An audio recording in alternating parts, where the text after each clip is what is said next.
Copenhagen produced one of the funniest moments I have ever seen. Check this out. Yep.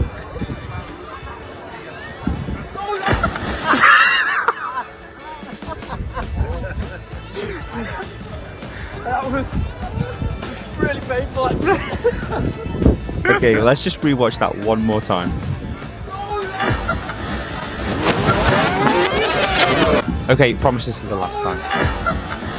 Last year, I spent a weekend in Copenhagen with two of my oldest friends, Baz and Josh. Over the course of a jam-packed weekend, we managed to roam the free-spirited town of Christiania, visit the vibrant Nyhavn region, and of course, show the locals how to dive in their own harbour. Hopefully we can see why Copenhagen is often ranked as the happiest city in the world during our first time visiting.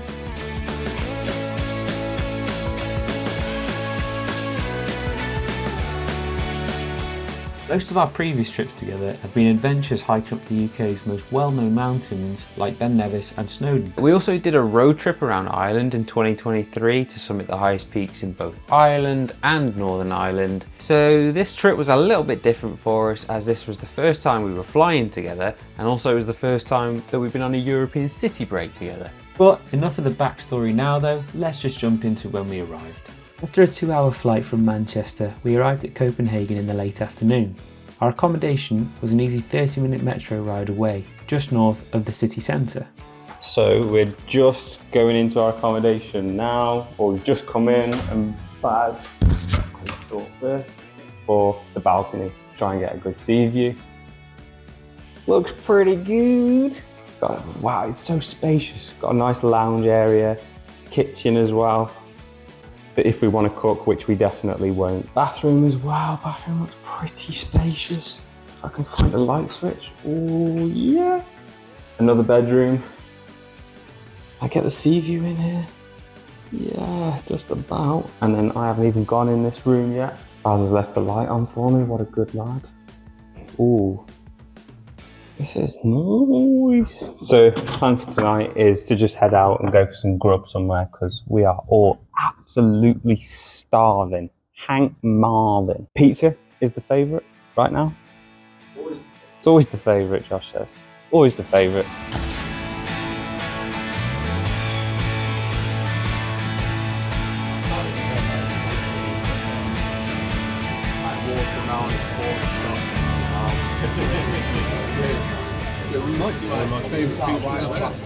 We've woken up on our first morning in Copenhagen and we're absolutely starving. So chore number one of the day is to just go and find a nice bakery, go and get some food in this, croissant, pain au chocolat, whatever. And then we're gonna, well, in the meantime, we're gonna rent some bikes from downstairs and just do a bit of our own kind of tour of the city on the bikes, because apparently the weather's really good today, so like 20 degrees, cloudy with a bit of sun, and then tomorrow it's just going to hammer it down with rain. So yeah, maybe explore the town outside today, and then maybe if there's any indoor stuff that we want to do, we do it tomorrow.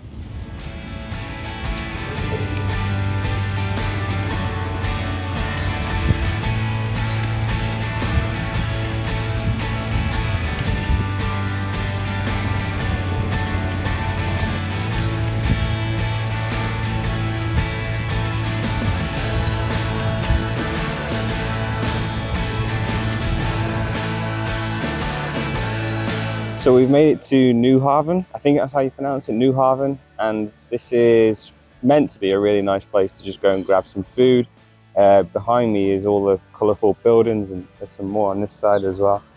But I reckon this is probably the most photographed place in Denmark, maybe, from a tourist point of view at least. So yeah, that's where we've come for breakfast for the first time. And obviously, like, Josh is mega fussy, so we've just sort of sent him on an errand to go and get breakfast somewhere. Let me just, yeah, he's going down there right now. And then he's coming back as well for like the second time. Josh, you know. With a solid breakfast down us, we jumped straight back on the bikes to go towards Christiansborg Palace, and this was our first touristy thing that we did today. So part of our cycle tour has brought us to Christiansborg Palace, which is apparently where the Danish HQ is, even though it's a palace. It's just where the government meet up. The person on the statue, King Christian IX, is known as the father-in-law of Europe because of all of his kids that married off into various areas of Europe. Once the quick and very brief history lesson was over, our next stop was onwards to a colourful little spot called Christiania. Now, this is one of Denmark's most controversial neighbourhoods that started as a social experiment in the 1970s, where squatters turned a set of old army buildings into a self-run community. No cars, no landlords, no rules, well, apart from their own. Over time, it's become a colourful, chaotic mix of murals, music and protest, a self-governed corner of the city that is famously relaxed about cannabis. It is undeniably one of the most fascinating corners of Copenhagen, whether you like it or not. So Josh was quite the keen BMXer in his day, and that's all he can do now. Here he goes again. Hey.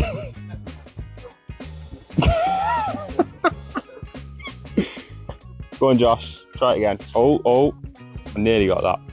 Christiania was cool, but as we entered the hottest part of the day, we most certainly were not cool. Everyone else seemed to be cooling off by jumping in the harbour, so we did the obvious thing and panic bought swim shorts and joined them. I might check it out already.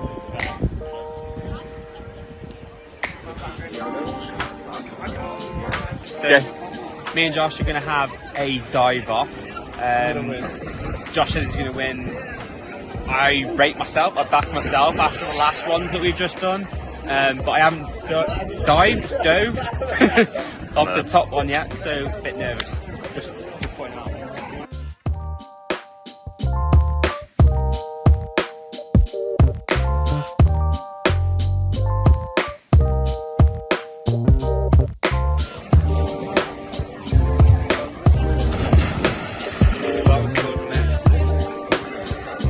Out of 10.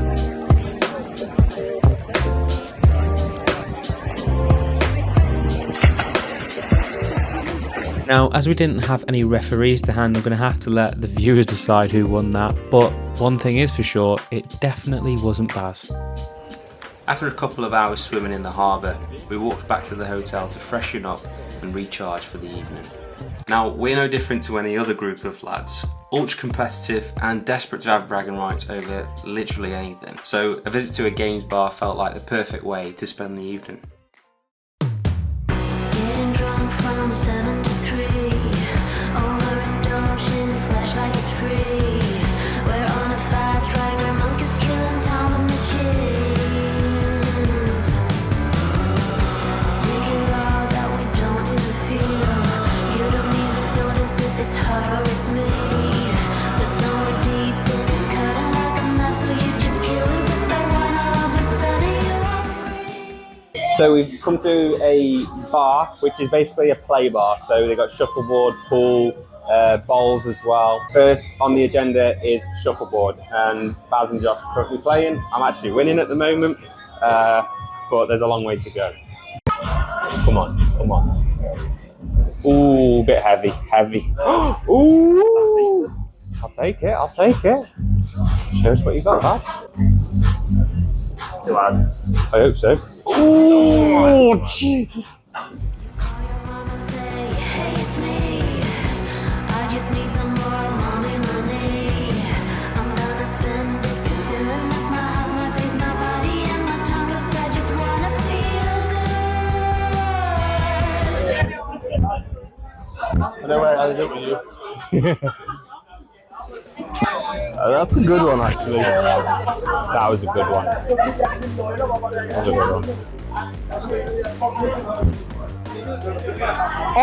So game number 2, as you can see, is bowls. Baz actually won his first ever game of shuffleboard, which I'm really annoyed about, but you know. And now Josh and Baz are playing on the bowls after I lost to Josh. So yeah, not a good day at the office for me right now. After contemplating yet another defeat, I knew I had to switch on here and get my nose in front somehow. Oh, what a shot, mate! Unlucky Josh. Put your loss, your winner. Oh, Yeah.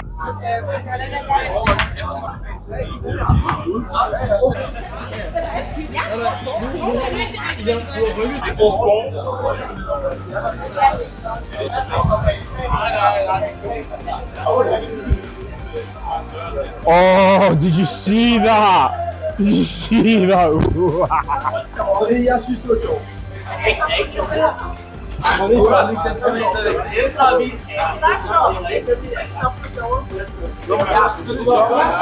It was at this moment Josh knew he lost.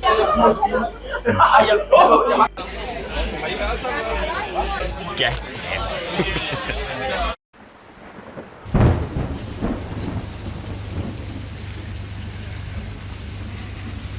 Yesterday we were buying swim shorts for the heat, but today we could have done with ponchos. With rain on the weather forecast all day, we adapted our plans so that most of today's activities were indoors, starting with a visit to Rosenborg Palace.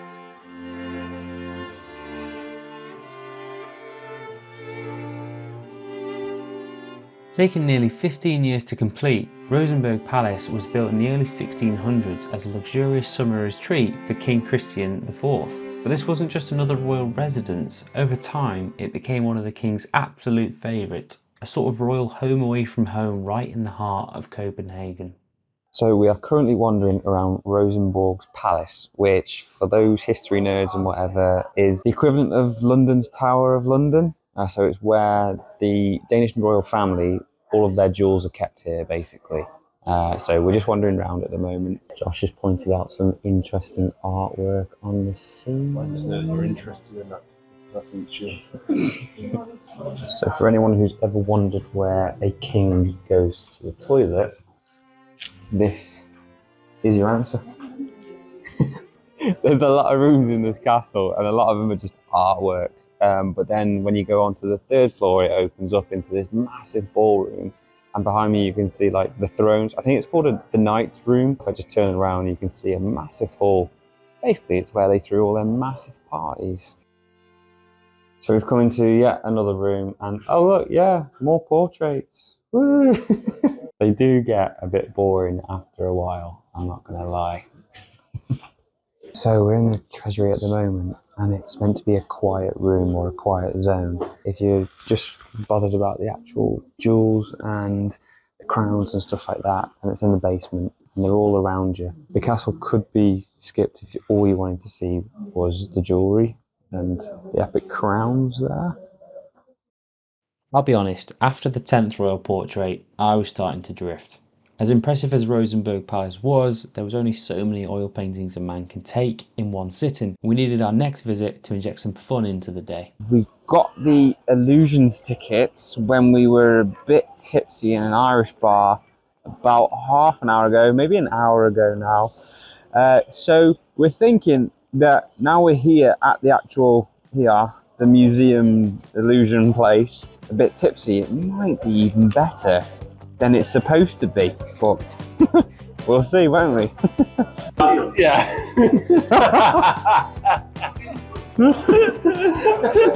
It's good exercise, mate. It's quite good, yeah. Go on, what have you always want to say to yourself or ask yourself? If you had one shot, One opportunity. to see everything you ever wanted, Would you capture it? so just let it slip. Please let it slip. Just let it slip. This is very strange. It's all fun until you look at yourself there and then you're looking at yourself in the eye. What's this called again? The Infinity Room. Forget what? The head spot. She's having a good think about that one, isn't he? Smallest one first. It's an interesting strategy. No, this is an interesting move from Callum. He goes for the small one for big. The absolute certainty that he does not know what he's doing.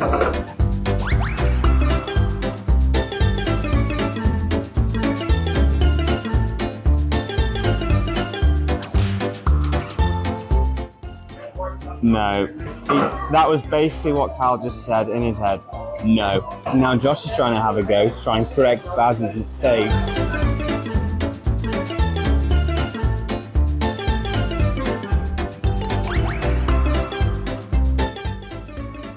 That was painful.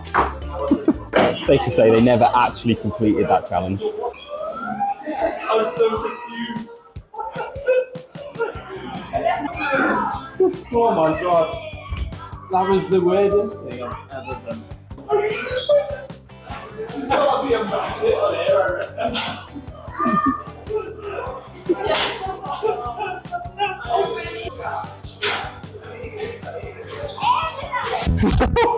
Oh, I nearly had it, I nearly had it. Once our brain stopped spinning from the illusions tunnel, we headed back across to Nyhavn, where a country band was playing live music after the sun had finally broken through.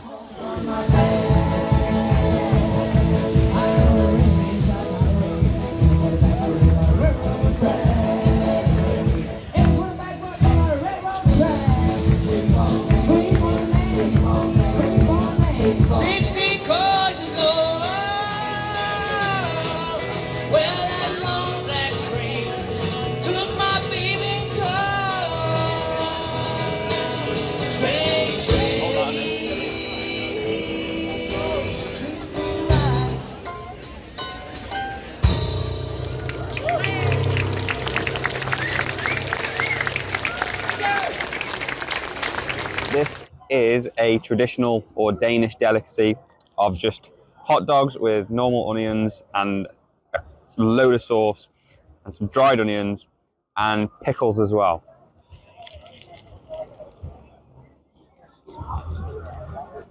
That was good. When the dancing wound down, we weren't quite ready to call it a night. Luckily, just around the corner, a pub had a local musician setting up, the perfect excuse to stay out a little longer. You got to know when to hold, know when to fall in, know when to walk away, know when to run. You never count your journey, journey, journey, journey. Please don't take it just because you can. See your heart stop right, and I want it. Yeah, I think you can be ready. I won't be wrong. I'm taking you away. Just come on. We will not say. It's my last for a good time. That performance in Nyhavn capped off a memorable weekend in Copenhagen that had it all. Sunshine, street music, and a hell of a bruise. Hopefully this isn't our last city break as a trio. We've spoken in the past about loads of different hiking expeditions that we want to go on, but I need to get my legs sorted before any of those gather any momentum. Next time I'll be back travelling with Soph for a 2-week holiday that's sat top of my bucket list for years now, Brazil.